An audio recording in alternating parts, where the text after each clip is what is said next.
नमस्कार दोस्तों, BPA news channel में आपका बहुत बहुत स्वागत है। मैं हूं प्रेम कुमार बहुत, director and bureau chief Haryana.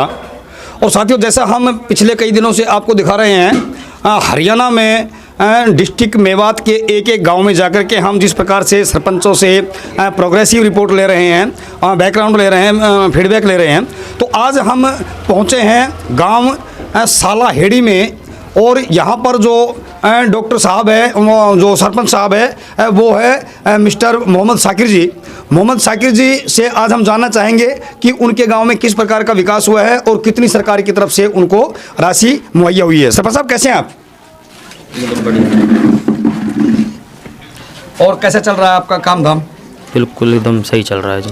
तो सरपंच साहब, हम जानना चाहेंगे कि कितना विकास हुआ है गांव के अंदर, कितनी ग्रांट मिली है आपको सरकार की तरफ से? मेरे हिसाब से तो जी गांव का 100% विकास हो गया। 100% विकास हुआ है? बिल्कुल। तो कितनी सहायता राशि मिली है आपको सरकार की तरफ से? लगभग 2 करोड़ 2.5 करोड़ के आसपास मिली है। लगभग 2 करोड़ 2.5 करोड़ के लगभग हैं। तो सर, आपने रास्ते वगैरह पक्के करवाए हैं? बिल्कुल, आप जाके देख लो, गांव में एक भी रास्ता इस टाइम कच्चा नहीं है जी।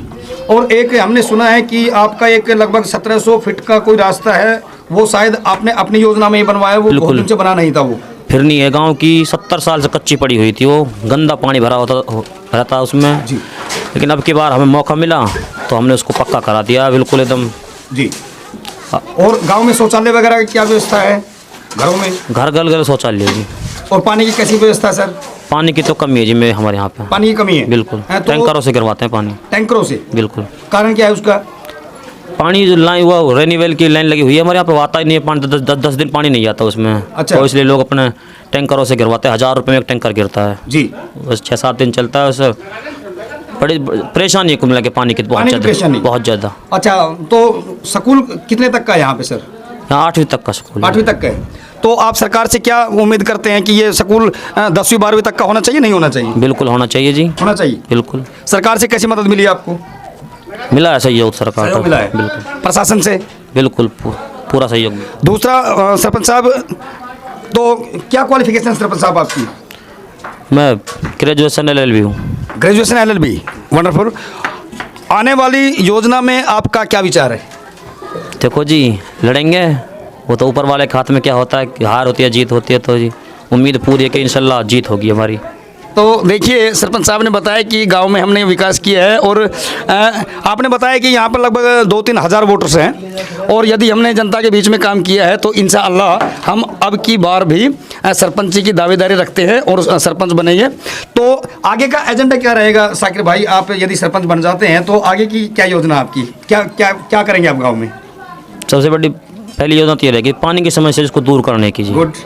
दूसरा, जो हमारा स्कूल 8वीं तक का, तो +2 तक का हमारा हमने दिया हुआ है सरकार को, लिख के नहीं। हाँ। देखो होता है, अगर नहीं होगा अगले प्लान में इसको कोशिश है पूरी करा देंगे इसको इंशाल्लाह। बहुत अच्छी बात है। दूसरा शाकिर भाई, एक मेरा आखिरी सवाल है। अभी कल रोज़ में एक यूपी के हाथरस में एक कांड हुआ एक बेटी के साथ में, और उसने कल दिल्ली अस्पताल में दम तोड़ दिया है। उसके बारे में आप क्या कहना चाहेंगे? ऐसे दोषियों के साथ में क्या होना चाहिए? देखो जी, उसके साथ बहुत गलत किया था उन लोगों ने, और वहाँ की जो पुलिस है उसने आज तक उसके खिलाफ मुकदमा दर्ज नहीं किया उन लोगों के खिलाफ, जबकि सच्चाई तो है कि उनके खिलाफ मुकदमा दर्ज होने के बाद ऐसे लोगों को तो फांसी दे देनी चाहिए जी। ऐसे लोगों को समाज में रहने का कोई अधिकार नहीं है जी। जो आदमी लड़की की इज्जत नहीं कर सकता, उसका कोई अधिकार नहीं है समाज में रहे हो।